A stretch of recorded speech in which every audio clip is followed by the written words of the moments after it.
Le système digestif humain est très complexe et a évolué au cours de millions d'années. Il se compose essentiellement du rectum, du gros intestin, de l'intestin grêle, du pancréas, de l'estomac, également appelé ventriculus, et du foie avec la vésicule biliaire. L'ésophage fait également partie de ce système, ainsi que diverses glandes salivaires.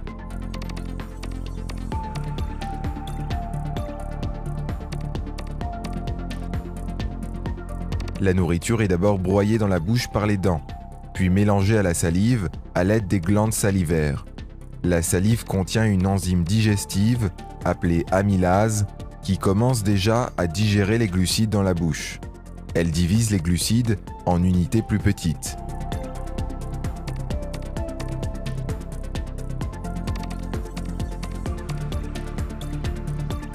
Le mélange de nourriture et de salive en forme de boule, également appelé bol alimentaire, est poussé dans la gorge par la langue et, finalement, dans l'ésophage, qui propulse le bol alimentaire vers l'estomac. La lumière ésophagienne, c'est-à-dire l'espace intérieur de l'ésophage, est très flexible, ce qui permet de transporter des bols alimentaires de différentes tailles. L'ésophage est constitué de plusieurs couches. Ces couches se retrouvent dans tout le tube digestif. La couche musculaire circulaire, composée principalement de fibres circulaires, et la couche musculaire longitudinale sont responsables du péristaltisme. Grâce à ces deux muscles, le bol alimentaire peut être transporté de la bouche à l'estomac, même si la personne est debout sur la tête.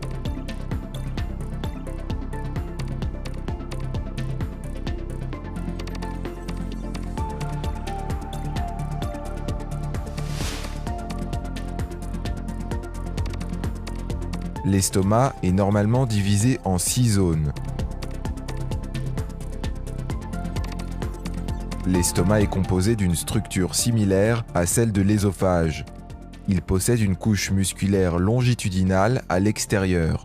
En dessous, on trouve des fibres musculaires circulaires. En plus de cela, il y a une couche musculaire oblique. À l'intérieur, il y a des plis gastriques qui permettent à l'estomac de s'élargir lorsque la nourriture est consommée. La paroi de l'estomac contient des glandes gastriques. Elles produisent du mucus qui est capable de protéger la paroi de l'estomac contre l'acide gastrique sécrété. L'acide gastrique est produit par le simple fait de sentir ou de voir des aliments, mais aussi des épices, et l'étirement de l'estomac provoque la sécrétion, c'est-à-dire la libération de l'acide gastrique. Environ 1 à 2 litres de suc gastrique sont produits par jour.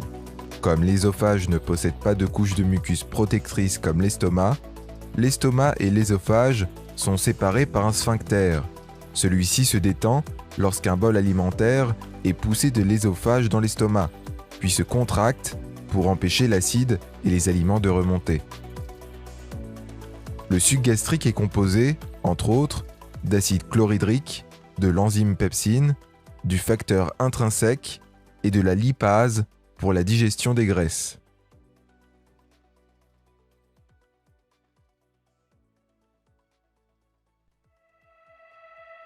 En plus des nutriments, les aliments contiennent également des bactéries qui peuvent endommager l'organisme.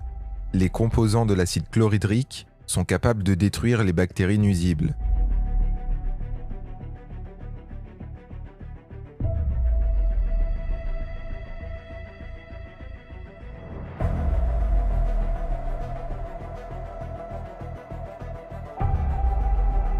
De plus, l'acide chlorhydrique transforme le pepsinogène, également libéré par les glandes gastriques, en pepsine. La pepsine est capable de décomposer les protéines dans l'estomac.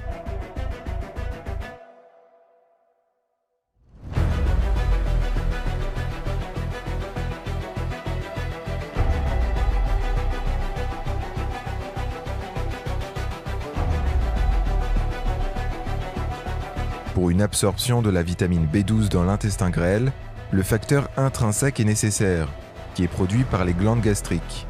La vitamine doit se combiner avec le facteur intrinsèque, puis elle peut être absorbée plus tard par l'intestin grêle. La vitamine B12 contribue à maintenir en bonne santé les cellules nerveuses et sanguines du corps et aide à la fabrication de l'ADN. Il contient également de la lipase gastrique, une enzyme résistante aux acides pour la digestion des graisses. Dans l'estomac, la lipase gastrique divise un triglycéride en un acide gras libre et un diglycéride, de sorte que seul l'acide gras libre peut être absorbé par l'organisme. La digestion des graisses est plus efficace dans l'intestin grêle.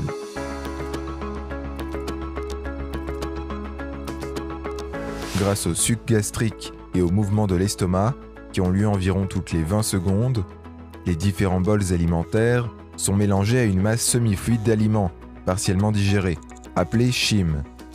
Au début, le chyme ne peut pas pénétrer dans le duodénum, car il y a un sphincter à la sortie de l'estomac. Le sphincter pylorique ressemble au sphincter œsophagien.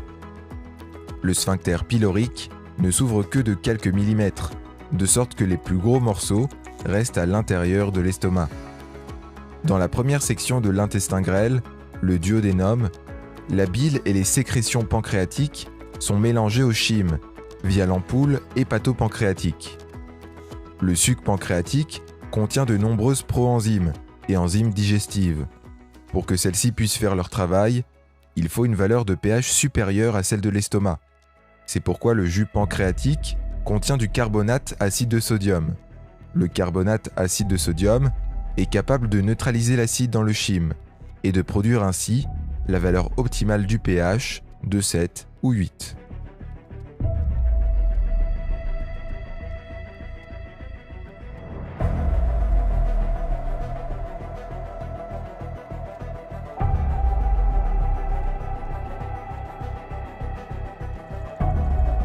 Le jus pancréatique contient également des proenzymes. Ce n'est que grâce à l'entérokinase, libérée par la paroi du duodénum, que le trypsinogène devient de la trypsine qui peut décomposer les protéines et activer d'autres trypsinogènes. On trouve également l'alpha-amylase, que l'on avait déjà trouvé dans la bouche. Elle est responsable pour la dégradation des molécules d'hydrate de carbone, qu'elle convertit en maltose et en isomaltose.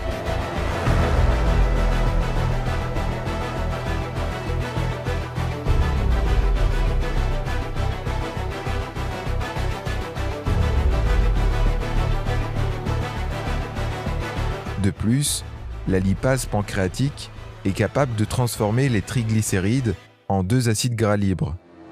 La lipase gastrique, comme nous l'avons vu précédemment, ne peut produire qu'un seul acide gras libre. La lipase pancréatique est capable de cliver les triglycérides de manière excellente, car la bile décompose les graisses en minuscules gouttelettes. C'est ce qu'on appelle émulsification. De nombreuses autres enzymes font partie du jus pancréatique, mais elles ne seront pas expliquées en détail ici. La bile est produite par les cellules du foie et transportée vers la vésicule biliaire. La bile est stockée dans la vésicule biliaire et finalement ajoutée à la nourriture dans le duodénum via l'ampoule hépato-pancréatique. Le pancréas libère également du jus par l'intermédiaire de l'ampoule hépato-pancréatique.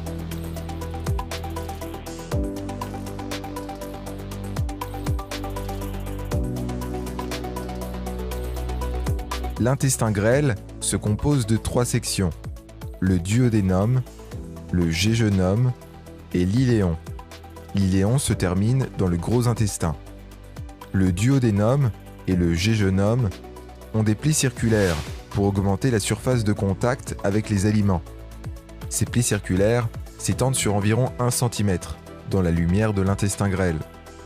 Les plis sont recouverts de petites saillies en forme de doigts appelées villosités. Les villosités augmentent considérablement la surface. Les villosités mesurent environ 1 mm de long.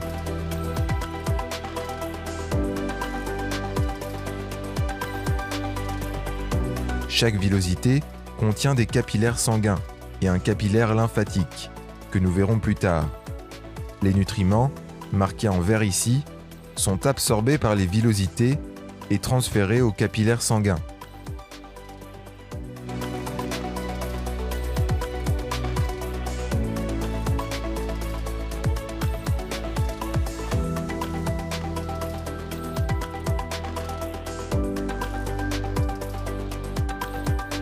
Certains nutriments, tels que le glucose, ne nécessitent pas de support. Ils sont transportés librement dans la circulation sanguine.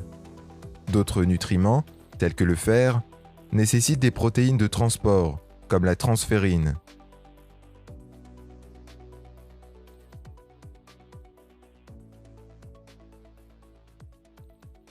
Les graisses sont transportées par les chylomicrons, qui sont des lipoprotéines.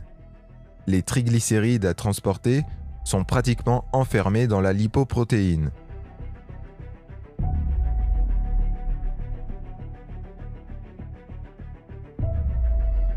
Les chylomicrons et les triglycérides sont ensuite transportés à travers le capillaire lymphatique de la villosité.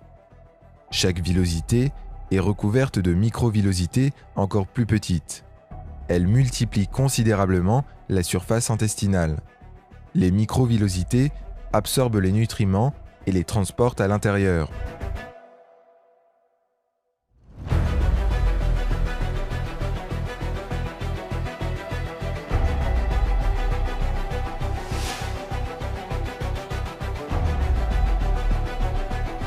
La dernière partie de l'intestin grêle est l'iléon.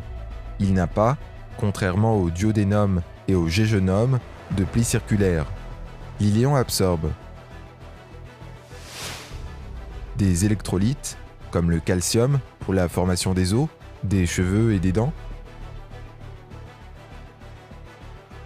des oligoéléments, tels que le zinc pour la production de sperme et le système immunitaire, les vitamines, comme la vitamine B12 pour la formation et la maturation des globules rouges, et l'acide biliaire restant qui est transporté vers le foie via le système sanguin.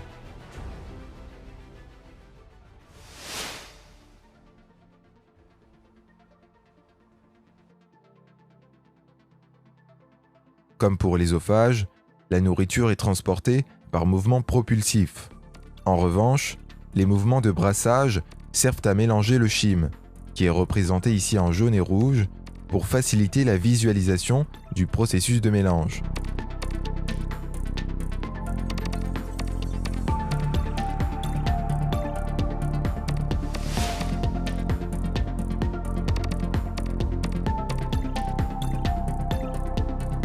Le gros intestin est plus épais que l'intestin grêle.